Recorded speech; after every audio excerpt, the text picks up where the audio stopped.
خطبہ مسنونہ کے بعد سورہ یوسف کی ایک آیت کریمہ جس کو ہم مسلسل 2 خطبات سے سن رہے ہیں. ہمارے خطبات جمعہ کا جو موضوع چل رہا ہے وہ یہ ہے کہ انسان اور شیطان. ہم نے انسان کی پیدائش، اس کی تخلیق کے مراحل کو جانا اور سمجھا کہ انسان کن مراحل سے ہو کر کے پیدا ہوتا ہے، بنایا گیا ہے. اور اسی طریقے سے ہم نے جانا کہ شیطان اس کی اور انسان کی دشمنی کب سے ہے. گزشتہ جمعہ ہم نے جانا تھا کہ شیطان کے ہتھکندے، اس کے عملے، اس کے ہتھیار، اس کے فندے کیا ہوتے ہیں، جن میں سے یہ ہے کہ شیطان حرام چیزوں کے ذریعے سے، حرام معاملات کے ذریعے سے، حرام کاروبار کے ذریعے سے، حرام کھانے کے ذریعے سے انسان کو برگلاتا ہے. اسی طریقے سے ہم نے جانا کہ شیطان شر، فتنہ پھیلاتا ہے، اس کا حکم دیتا ہے. اور ہم نے جانا کہ شیطان بے حیائی کے کاموں کا حکم دیتا ہے. مشرکین مکہ جب خانہ کعبہ کا طواف کرتے تھے، چکر لگاتے تھے، اسلام کے آنے سے پہلے وہ ننگے ہو کر کے طواف کرتے تھے. مرد تو کرتے تھے، عورتیں بھی کرتی تھیں. اور اس کو وہ کیا کہتے تھے کہ اللہ نے ہمیں یہی حکم دیا ہے کہ ہم جو کہ ماں کے پیٹ سے ننگے پیدا ہوئے تھے، کپڑے کتنے بھی پہن لیں، بارگاہ الہی کے آگے کچھ بھی نہیں ہے. لہذا ہمارے تقویٰ کی اونچی چوٹی کی بنیاد یہ ہے کہ پردہ اللہ سے بھی نہیں ہونا چاہیے. لہذا ننگے ہو کر کے وہ طواف کرتے تھے. بے حیائی ہے کہ نہیں؟ کل بے حیائی، جس کو انہوں نے دین کا نام دیا اور اللہ کی طرف منسوب کیا کہ اللہ نے ہمیں یہی حکم دیا ہے. لہذا معلوم یہ ہوا کہ سماج میں جو چیزیں چل رہی ہوتی ہیں، کیا چل رہا تھا؟ ننگے ہو کر کے طواف کرنا. اور لوگ کرتے تھے، دین کا نام دیتے تھے، تقوی کا نام دیتے تھے. جو چیزیں سماج میں چل رہی ہوتی ہیں ان کے بارے میں صحیح طور سے کتاب و سنت کا علم ہونا بھی ضروری ہے کہ جو چیزیں ہم دین سمجھ کر کے کر رہے ہیں، کیا اللہ نے ایسا حکم دیا ہے؟ کیا محمد رسول اللہ صلی اللہ علیہ وسلم نے اس کے بارے میں کوئی رہنمائی فرمائی؟ اگر یہ نظریہ اور یہ عقیدہ ہم سمجھ لیں کہ دین اللہ اور اس کے رسول اللہ کی تعلیمات کا ہی نام ہے، تو یقیناً ہم بہت ساری خرافات سے محفوظ ہو جائیں گے اور جنت کے راستے پر چل پڑیں گے. شیطان کے ہتھکندے یا حملے سورہ مائدہ جب ہم پڑھتے ہیں، اللہ رب العالمین نے ارشاد فرمایا: یا ایھا الذین آمنوا انما الخمر والمیسر والانصاب والازلام رجس من عمل الشیطان فاجتنبوه لعلکم تفلحون. اے ایمان والو، انما الخمر، یہ شراب، والمیسر والانصاب، یہ پاسے کے تیر، یہ جوا، رجس من عمل الشیطان، یہ گندگی ہے اور شیطانی کام ہے. فاجتنبوه، ان سے بچ جاؤ، لعلکم تفلحون، امید یہ ہے، ممکن یہ ہے کہ تم کامیاب ہو جاؤ گے. شیطانی کام کیا بتایا؟ شراب، جوا. جوئے کی بہت ساری شکلیں ہیں، اسی طرح شراب کی بہت ساری شکلیں ہیں. شراب رسول اکرم صلی اللہ علیہ وسلم کا ارشاد مسکر حرام، ہر نشہ آور چیز حرام ہے. لیکن شیطان نے کیا کیا کہ انسان کو شراب تو پینے نہیں دی، لیکن اس نے شراب کی شکل بدل دی. مثال کے طور سے بیڑی ہے، گٹکا ہے، تمباکو ہے، یہ چھوٹی چھوٹی نشہ آور چیزیں ہیں. تو کیا فرق دلوایا علماء سے؟ مکروہ ہے. کیا ہے؟ مکروہ ہے. حرام تو نہیں ہے لیکن مکروہ ہے. رسول اکرم صلی اللہ علیہ وسلم نے کیا ارشاد گرامی ہے؟ ہر نشہ آور چیز خواہ نشہ کم ہو یا زیادہ اس سے فرق نہیں پڑتا. جس کی ایک بوتل بھی نشہ کرتی ہو، اس کی ایک بوند ایک ڈانٹ بھی حرام ہے. لیکن چونکہ شیطان بڑا ہوشیار ہے، یہ آدمی دیکھ کر کے اپنے ہتھیار بھیجتا ہے. شیطان جن چیزوں کے ذریعے سے، جن راستوں سے حملہ آور ہوتا ہے وہ کئی ایک ہیں. ان میں سے سب سے بڑی چیز ہوتی ہے جہالت. آدمی جب جاہل ہوگا تو شیطان کا کام بہت آسان ہوگا. اور جب شیطان جاہل آدمی کے پاس آتا ہے تو اس کے لیے ہر دین جسے وہ سمجھ رہا ہوتا ہے دراصل وہ دین نہیں ہوتا. شیطان نے وہ کام خوبصورت بنا کر کے پیش کیے ہوتے ہیں. اس کا ثواب یہ ہے، اس کا فائدہ یہ ہے، اس سے یہ ہوگا، اس سے وہ ہوگا. جبکہ کتاب اللہ و سنت رسول اللہ صلی اللہ علیہ وسلم میں ہمیں اس کا کوئی اثر بھی نہیں ملتا. جب شیطان عالم آدمی کے پاس آئے گا تو وہ چور دروازے سے آئے گا، کیونکہ عالم جانکار ہوتا ہے، کچھ نہ کچھ دین کے بارے میں ضرور جانتا ہے. تو شیطان جب عالم کے پاس آئے گا تو چور دروازے سے آئے گا. حرام کھلا ہوا دروازہ ہے نہیں آیا، لیکن چور دروازہ بنانا ہے کہ مکروہ ہے. اللہ اکبر. تو فرمایا کہ شراب والمیسر، یہ جوا، جوئے کی کئی شکلیں ہیں. پہلے کے لوگ کیا کرتے تھے اور جانتے تھے، سمجھتے تھے کہ آدمی تاش کے پتوں کے ساتھ کھیلے جوا ہے، ریس میں کھیلے جوا ہے. لیکن شیطان نے اب اس دائرے کو بہت پھیلا دیا. آپ لوڈو کھیلتے ہیں، اسی طریقے سے موبائل پر جو گیم کھیل رہے ہیں آپ اور اس میں کوئن حاصل کرتے ہیں، رقم حاصل ڈائریکٹ نہیں ہوتی. آپ کوئن حاصل کرتے ہیں، کوئنس کو رقم میں آپ کنورٹ کرتے ہیں. تو شیطان نے ڈائریکٹ آپ کو حرام کام نہیں کھلوائے، لیکن اس نے راستہ بدل کر کے آپ کو حرام کاموں پر لگا دیا. کہہ رہا ہے ہم شرط تو نہیں لگاتے، ٹائم پاس کے نہیں کھیلتے ہیں. اللہ کے بندو، وقت اتنا قیمتی ہے کہ اس کو اس کھیل میں گزارا جائے یہ غیر مناسب ہے. اگر وقت کا آپ صحیح استعمال نہیں کریں گے تو پھر یہ آپ کو کل پلٹ کے رکھ دے گا، کلا بازی ضرور کھلائے گا. اب شیطان نے آپ کو دین سے روکا، کتاب اللہ سنت رسول سے روکا کہ وقت نہیں کرتا. ہونا یہ چاہیے کہ ہمارا وقت کتاب اللہ کی تعلیم حاصل کرنے میں گزرے، رسول اللہ کے فرامین کو سمجھنے میں گزرے. وقت نہیں کرتا، لہذا ہم کیرم وغیرہ کھیل لیتے ہیں، کرکٹ وغیرہ کھیل لیتے ہیں. تو شیطان نے چال بدلی، ترکیب بدلی، کام وہی کرائے جو اس کو پسند ہے. والانصار، پاسے کے دن ہوتا یہ تھا پرانے وقت میں کہ جب مشرکین مکہ کہیں جانے کا ارادہ کرتے تھے، کہیں سفر کرنا ہے بزنس کے لیے، تو ان کے پاس کچھ تیر ہوتے تھے جس میں یہ ہوتا تھا یہ کام کرنا ہے اور یہ کام نہیں کرنا ہے.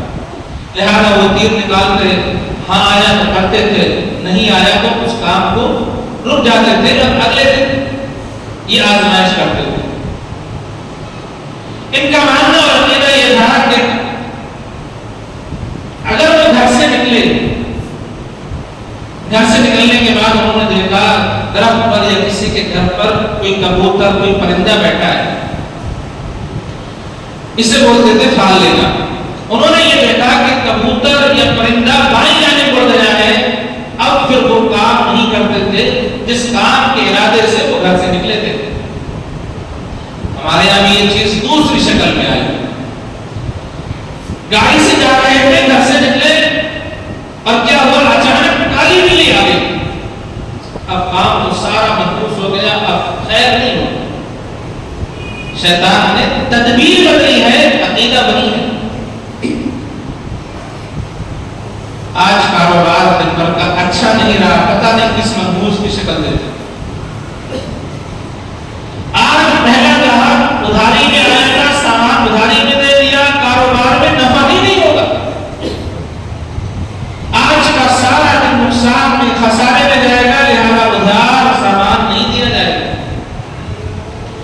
غیر مسلموں کا عقیدہ تھا کہ بونی کراؤ، باقی پیسے بعد میں دینا، آپ نے سامان لیا ہے کچھ نہ کچھ پیسے ضرور دے دو۔ آہستہ آہستہ یہ چیز اور یہ عقیدہ مسلمانوں میں اتنا رائج ہو گیا کہ بدعقیدہ مسلمان جی بونی نہیں ہے، ادھار بعد میں لینا۔ یہ کیا ہے؟ رجسم من عمل الشیطان، گندگی ہے، شیطانی کام ہے۔ شیطان نے کام آپ سے وہی کرائے جو اس کو پسند تھے، لیکن ٹائٹل اور لیبل چینج کر دیا۔ فَجْتَنِبُوهُ لَعَلَّكُمْ تُفْلِحُونَ، ان کاموں سے بچ جاؤ، باز آ جاؤ، امید یہ ہے کہ تم کامیاب ہو جاؤ گے۔ إِنَّمَا يُرِيدُ الشَّيْطَانُ أَن يُوقِعَ بَيْنَكُمُ الْعَدَاوَةَ وَالْبَغْضَاءَ فِي الْخَمْرِ وَالْمَيْسِرِ۔ یہ چیزیں جو گنوائی ہیں، شراب، جوا، سٹا یا اسی طریقے سے پاسے کے تیر یا فال، اس سے شیطان کا مقصد کیا ہے؟ انما یرید الشیطان، اس سے شیطان یہ چاہتا ہے ان یوقع بینکم العداوۃ والبغضاء، کہ تمہارے درمیان نفرت عداوت پیدا ہو جائے، فی الخمر والمیسر، کس کے ذریعے سے؟ سب سے بڑا سبب اور ہتھیار یہ ہے شراب اور جوئے کے ذریعے سے۔ شیطان کیا چاہتا ہے؟ وَيَصُدَّكُمْ عَنْ ذِكْرِ اللَّهِ، وہ یہ چاہتا ہے کہ تم اللہ کے ذکر سے باز آ جاؤ، وَعَنِ الصَّلَاةِ، اللہ کے ذکر میں سب سے بڑی چیز ہے نماز، تم نماز سے رک جاؤ۔ کیا مقصد ہے شیطان کا؟ شیطان یہ چاہتا ہے کہ تمہارے درمیان نفرت، حسد، جلن، کینہ، کپٹ، بغض، عداوت، یہ ساری چیزیں عام ہو جائیں، تم ایک دوسرے کی شکل دیکھنا بھی پسند نہ کرو۔ لہذا آج شیطان کا یہ ہتھیار بھی ہمارے سماج میں بہت عام ہے۔ ایک بھائی دوسرے بھائی کو دیکھنا پسند نہیں کرتا، ایک بہو دوسرے بہو کو برداشت کرنا پسند نہیں کرتی، چھوٹی چھوٹی سی باتوں کو لے کر کے بہت بہت بڑے جنگیں ہو جاتی ہیں۔ شیطان اتنی نفرت دلا دیتا ہے کہ آدمی ایک چھت کے نیچے رہنا پسند نہیں کرتا، ایک گھر میں دیواریں ہو جاتی ہیں، پردے کٹ جاتے ہیں، راستے بدل جاتے ہیں۔ شیطان چاہتا ہے کہ تمہارے درمیان عداوت اور نفرت عام ہو جائے، اور اس کے لیے سب سے بڑا ہتھیار اس نے جو رکھا ہے اپنے لیے وہ ہے شراب، وہ ہے جوا، اور اس کا مقصد یہ ہے وَيَصُدَّكُمْ عَنْ ذِكْرِ اللَّهِ، اور تم کو چاہتا ہے کہ اللہ کے ذکر سے روک دے، تم قرآن پر عمل نہ کرو، تم حدیث پر عمل نہ کرو، تم کتاب و سنت کو نہ سمجھو۔ وَعَنِ الصَّلَاةِ، اور وہ یہ چاہتا ہے کہ تم سب سے بڑی جو عبادت ہے نماز، اس سے رک جاؤ، اس سے باز آ جاؤ۔ اور شیطان کا یہ ہتھیار بھی ہمارے اوپر پوری طرح سے کام کر گیا ہے۔ اللہ کے ذکر سے ہم دور ہیں اور نمازوں سے بھی ہم دور ہیں۔ اللہ کا ذکر جو صحیح معنوں میں ذکر ہے، جو اللہ نے بتلایا، رسول اللہ صلی اللہ علیہ وسلم نے بتلایا، وہ تو ہم جانتے ہی نہیں، لیکن لکھی درود، لکھی سلام، کروڑا سلام، یہ سب ہم جانتے ہیں۔ نماز جو محمد رسول اللہ صلی اللہ علیہ وسلم نے ہمیں سکھلائی، ہمیں بتلائی، ہمیں حکم دیا، صلو کما رأیتمونی اصلی، نماز اس طرح سے پڑھنا جس طرح سے مجھے پڑھتے ہوئے دیکھتے ہو۔ ہم یہ نماز نہیں جانتے، نماز محمدی، نماز نبی، ہم جانتے ہیں نماز حنفی کیا ہے، نماز شافعی کیا ہے، نماز حنبلی کیا ہے۔ رسول اللہ صلی اللہ علیہ وسلم نے جو نماز ہمیں سکھلائی اور بتائی، جس کے پڑھنے کا حکم دیا، اس نماز کو ہم نے فتنہ قرار دے دیا، شیطانی عمل قرار دے دیا کہ بت رکھ کے لاتے تھے، اس لیے ہدایت کرتے تھے سورہ فاتحہ پڑھو گے منہ میں آگ کے انگارے رکھے جائیں گے۔ شیطان نے ہمیں اللہ کے ذکر سے روک دیا، اور وہ تمام کام اور تمام خرافاتی چیزیں جو دین کا حصہ ہی نہیں ہے، وہ دین بنا کر کے ہم میں رائج کر دی۔ شیطان نے اللہ کے سامنے کیا کہا تھا؟ اللہ میں ان کو گناہ کے کام یا جو کام دین کے نہیں ہیں خوبصورت بنا کر کے پیش کروں گا، لہذا وہ کام جس میں گناہ ہے، وہ کام جو شریعت کا ہی نہیں ہے، ہمیں اس میں لذت، خوبصورتی محسوس ہوتی ہے۔ فَهَلْ أَنْتُمْ مُنْتَهُونَ فَهَلْ أَنْتُمْ مُنْتَهُونَ، باز نہیں آؤ گے، رکو گے نہیں؟ آگے ہمیں وَأَطِيعُوا اللَّهَ وَأَطِيعُوا الرَّسُولَ وَاحْذَرُوا، اللہ کی بات مانو، رسول اللہ کی اطاعت کا خبرداری کرو، ان کی مخالفت سے باز آ جاؤ۔ اور یہ بات یاد رکھو کہ ہمارے رسول کے ذمہ جو کام ہے وہ ہمارے احکامات ہم تک پہنچا دینا ہے۔ کس کی مخالفت سے رکنا ہے؟ اللہ کی اور اس کے رسول کی۔ کیا معلوم ہوا کہ دنیا کے ہر آدمی کی بات کو لیا جا سکتا ہے اور رد بھی کیا جا سکتا ہے؟ یہی بات امام مالک رحمۃ اللہ علیہ نے فرمائی۔ فرمایا یہ صاحب قول یعنی محمد رسول اللہ صلی اللہ علیہ وسلم کی ذات ایسی ہے، ان کی بات کو لینا ہی ہے، رد کرنے کی کوئی گنجائش نہیں ہے۔ باقی دنیا کے ہر آدمی کی بات کو لیا جا سکتا ہے، رد کیا جا سکتا ہے۔ آج ہم مسلمانوں کا عقیدہ اور نظریہ یہ ہے کہ قرآن کی تعلیمات کی تعویلات کی جا سکتی ہیں، محمد رسول اللہ کے فرامین کو ٹھکرایا جا سکتا ہے، انکار کیا جا سکتا ہے، لیکن اپنے امام کے قول، اس کے عمل، اس کے فعل، اس کی بات کو نہیں رد کیا جا سکتا۔ وَاحْذَرُوا، باز آ جاؤ، رک جاؤ۔ جس کام سے رکنا تھا وہ کام ہم خوشی کرتے ہیں، اور جس کام کو کرنا تھا اس کو ہم ناپسند کرتے ہیں، وہ جانتے اور سمجھتے بھی نہیں۔ اللہ نے فرمایا وَمَن يَكُنِ الشَّيْطَانُ لَهُ قَرِينًا فَسَاءَ لَهُ قَرِينًا، جس کا دوست شیطان ہو جائے اس سے زیادہ برا ساتھی اس کے لیے اور کوئی نہیں۔ فَسَاءَ لَهُ قَرِينًا، کتنا برا اس کا ساتھی اور صاحب ہے، اس کا دوست ہے کہ اس کو جہنم کی طرف لے جا رہا ہے۔ یہ جو جا رہا ہے اسے پتا بھی نہیں کہ میں جہنم کی طرف جا رہا ہوں۔ كَمَثَلِ الشَّيْطَانِ إِذْ قَالَ لِلْإِنسَانِ اكْفُرْ فَلَمَّا كَفَرَ قَالَ إِنِّي بَرِيءٌ مِنكَ إِنِّي أَخَافُ اللَّهَ رَبَّ الْعَالَمِينَ۔ سورہ حشر پڑھے، اللہ رب العالمین نے سمجھایا کہ شیطان کی مثال ایسی ہے کہ وہ انسان سے کہتا ہے کہ کفر کر۔ انسان جب کفر کر لیتا ہے، انسان کہتا ہے، شیطان کہتا ہے انی اخاف اللہ، اب تو مجھے اللہ سے ڈر لگتا ہے، میں رب العالمین سے ڈرتا ہوں۔ شیطان کا کام ہو گیا، انسان نے کفر اور شرک کر لیا، لہذا شیطان اپنا کام کر گیا، اس سے منہ موڑ گیا، اب وہ نیا آدمی تلاش کرتا ہے۔ سیدنا عبداللہ بن عباس اور عبداللہ بن مسعود رضی اللہ عنہ سے سوالات ہوئے، یا ان سے یہود اور نصارہ نے ذکر کیا، کہنے لگے جب ہم اپنی عبادت کرتے ہیں تو عبادت میں بڑے مشغول ہو جاتے ہیں، منہمک ہو جاتے ہیں، ہمیں ہماری نمازوں میں کسی طرح کا خلل اور شیطانی وسواس کے آنے کا شبہ بھی نہیں ہوتا، ہمارے پاس ہماری عبادتوں میں شیطان نہیں آتا۔ دونوں صحابی نے جوابات دیے کہ شیطان تمہارے پاس آئے گا ہی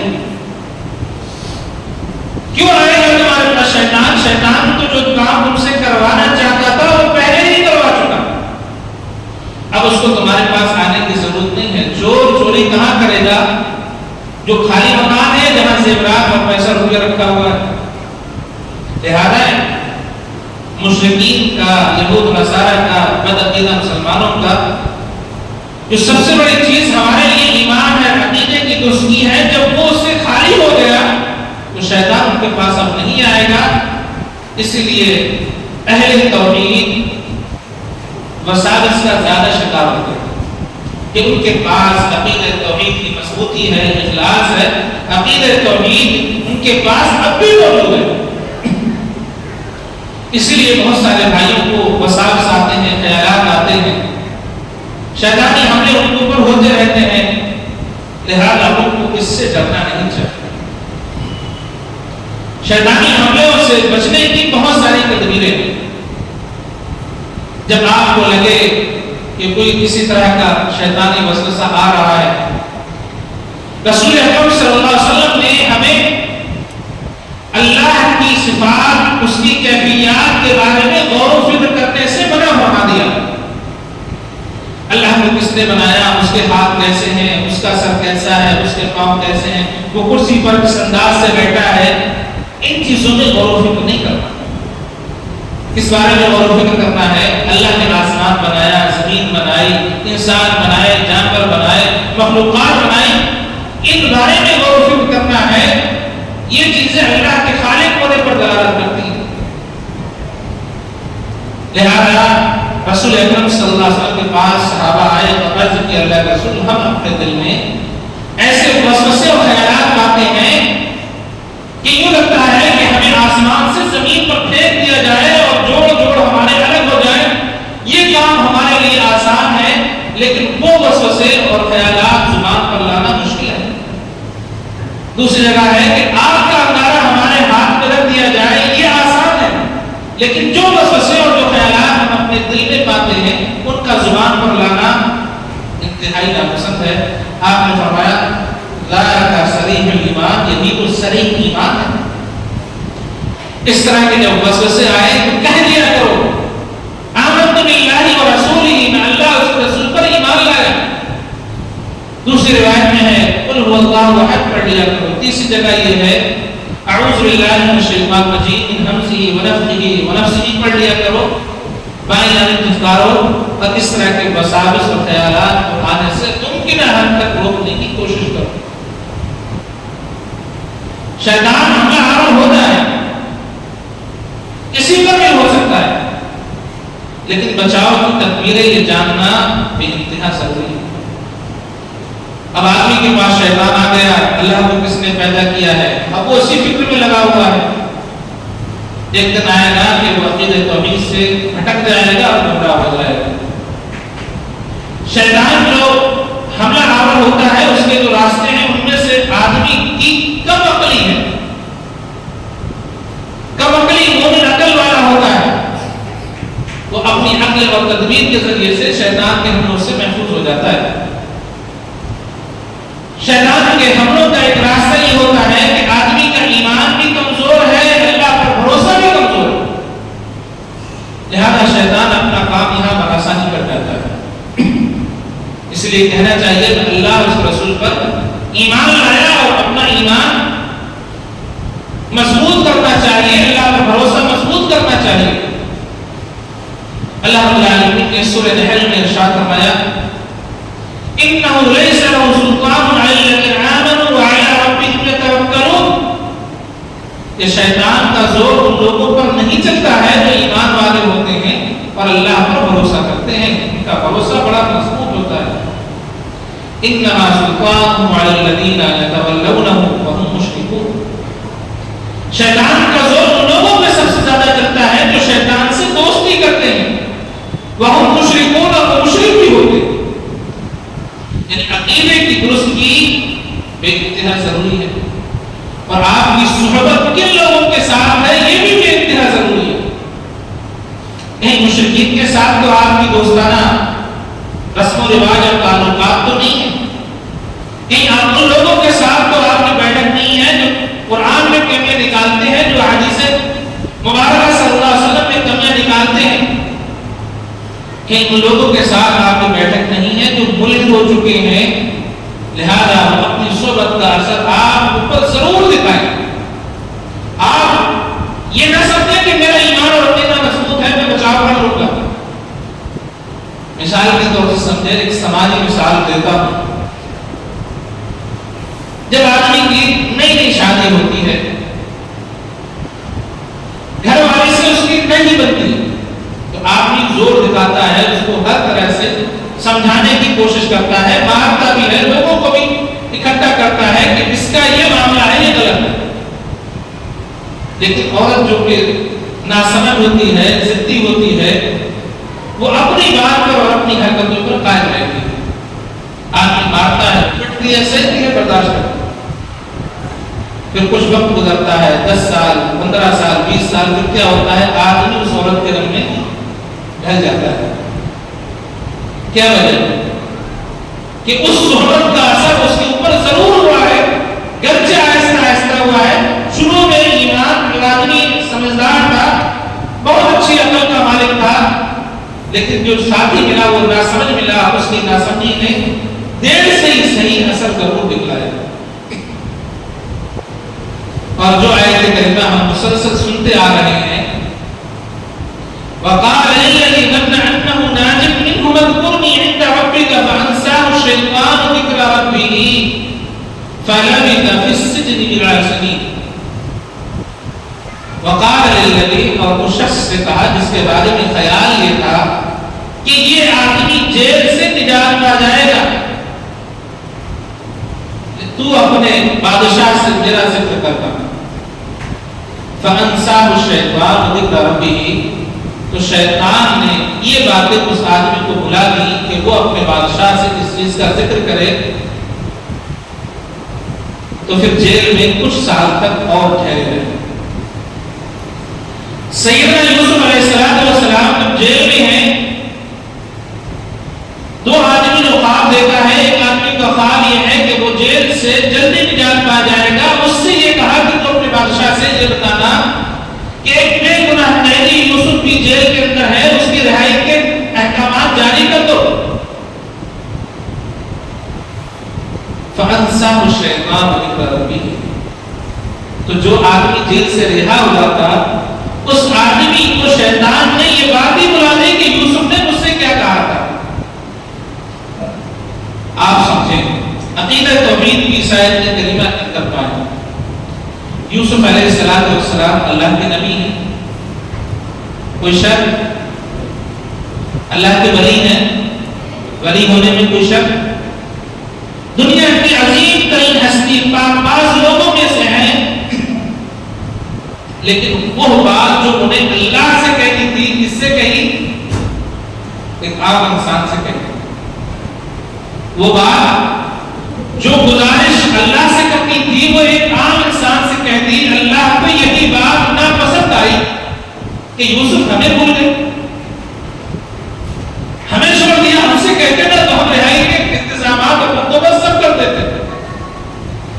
اس بھول کی پاداش میں یوسف علیہ السلام کچھ سالوں تک جیل کے اندر اور قید رہے، 3 سے تقریباً 9 سال تک.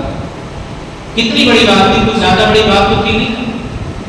عقیدہ توحید کیا ہے کہ جو باتیں ہماری اللہ سے ہونی چاہیے ہم کسی دوسرے کو بیچ میں دخل نہ دیں.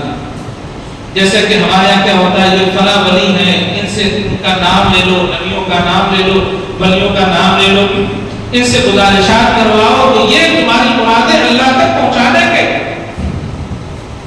اللہ رب العالمین نے اپنے معاملے میں کسی کو دخل دینا پسند ہی نہیں کیا. اب اور مزید سمجھیں کہ یوسف علیہ السلام سے ذرا سی بھول ہوئی ہے، اللہ نے جیل میں ان کی مدت بڑھا دی. شیطان نے اللہ کے ایک حکم کی نافرمانی کی، اللہ نے اس کو راندہ درگاہ کر دیا، جنت سے نکال دیا، اللہ کی رحمتوں سے وہ دور ہو گیا، مردود ہو گیا، وہ رجیم ہو گیا. ہر انسان رات اور دن اللہ کی کتنی نافرمانیاں کرتے ہیں، کتنی دفعہ اللہ کو بھول جاتے ہیں. ہمارا کیا بنے؟ نبی صرف ایک بات کہنے میں بھول کا شکار ہو جائے، اللہ جیل کی مدت بڑھا دیتا ہے. ہم صبح سے لے کے شام تک اللہ کو بھولے بیٹھے ہیں. ہماری جہنم کی مدت کتنی بڑھ جائے؟ کچھ غور و فکر کیا ہے اس سلسلے میں کہ نہیں؟ یہ باتیں سوچ کر کے کبھی ہمارے راتوں کی نیند بھی خراب ہوئی ہے؟ اللہ نے صبح سے اٹھاتا، نیند سے بیدار تو نے کیا، صحت تو نے دی، تندرستی تو نے دی، کمانے کھانے کھانے کی قوت اللہ تو نے دی، اور میں تجھ کو ہی بھول گیا۔ میں کتنا بڑا ظالم تھا کہ میں نے تجھ کو یاد نہیں کیا۔ اللہ میں تجھ کو ہی بھول گیا۔ مجھ سے بڑا ظالم کون ہوگا؟ کبھی یہ خیال بھی آیا ہے کہ جانوروں سے زندگی کٹ رہی ہے، کھا رہے ہیں، سو رہے ہیں، موج مستی کر رہے ہیں، اللہ کی نافرمانی کر رہے ہیں اور سمجھ رہے ہیں کہ جنتی ہم یہ کام سارے جہنمیوں کے ہیں، دعویٰ یہ ہے جنت میں ہم جائیں، ہمارے علاوہ کوئی نہیں جائے۔ اللہ رب العالمین ہمیں نیک اور صحیح سمجھ عطا فرمائے۔ ابھی 2-4 دنوں پہلے ایک چیز ہمارے سماج میں عام ہوئی، کچھ وقت سے چل رہی تھی، احتجاج بھکتی کو پروٹیسٹ۔ بہت سارے مسلمانوں نے اس پر عمل کیا اور دعویٰ یہ کیا گیا کہ یہی سچے مسلمان ہیں اور مسلمانوں کے اس معاملے میں شرکت دینا چاہیے۔ علماء کا متفقہ فیصلہ ہے اور مسلم پرسنل بل بورڈ اس کا آپ سے حمایت چاہتا ہے، بتی گل کر دی جائے 15 منٹ کے لیے۔ ان لوگوں کی بتی گل ہے یا نقل گل ہے؟ ایسا کیوں ہوتا ہے؟ وہی چیز جہالت عام ہے، دین کا صحیح علم نہیں ہے۔ ہم لوگ تو دوسروں کی بتیاں گل کرنے والے تھے، آج اپنے گھر کی بتی گل کرے بیٹھے ہیں، یہ کہاں کی عقل مندی ہے؟ اسلام ایسا پیارا دین ہے، نہیں لوہا کا نہاریا، جس کی راتیں بھی روشن ہیں، اور یہ مسلمان اپنے گھر کو اندھیرے میں ڈال رہا ہے۔ اندھیرا خیر کا حامی نہیں ہوتا، اندھیرے میں خیر نہیں ہے۔ سورہ فلق پڑھے نا، کیا فرمایا کہ رات کے اندھیروں سے اللہ کی پناہ چاہتے ہیں۔ اس کے اندھیرے سے، کیونکہ شیطان رات کے اندھیرے میں اپنا کام بہت تیزی سے کرتا ہے۔ سراج منیر اللہ نے ہمیں روشن بہترین دین عطا فرمایا، ہم اس دین کو بھول گئے۔ اس دین میں ہم وہ لوگ ہیں جنہوں نے دین اسلام پھیلانے کے لیے کشتیاں جلا دی تھی، آج ہم موم بتی لے کر کے کہیں احتجاج کرتے نظر آتے ہیں، کہیں گھر کی بتی گل کر کے احتجاج کرتے نظر آتے ہیں۔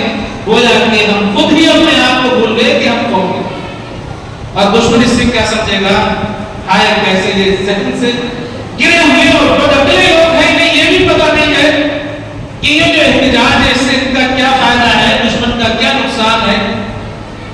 جب ظالم ظلم پر اترا ہوا ہے تو ہم نے دیکھے نا کہ کتنی لاکھوں کی تعداد میں ای میل بھیجی تھی، کچھ اثر ہوا ظالم پر اس کا؟ تو آپ کے بتی گل کرنے کا وہ خوش ہوگا کہ آپ سے آپ کی بات مانے گا؟ جس طرح سے غیروں نے عقیدہ دیا کہ وائرس اور بیماری سے بچنے کے لیے تالی بجاؤ، تالی بجاؤ، چیخو پکار کرو، سارے اسی بدعقیدت میں لگے ہوئے۔ آج یہ بدعقیدگی اتنی عام ہو گئی کہ مسلمان احتجاج بتی گل کر کے کرے۔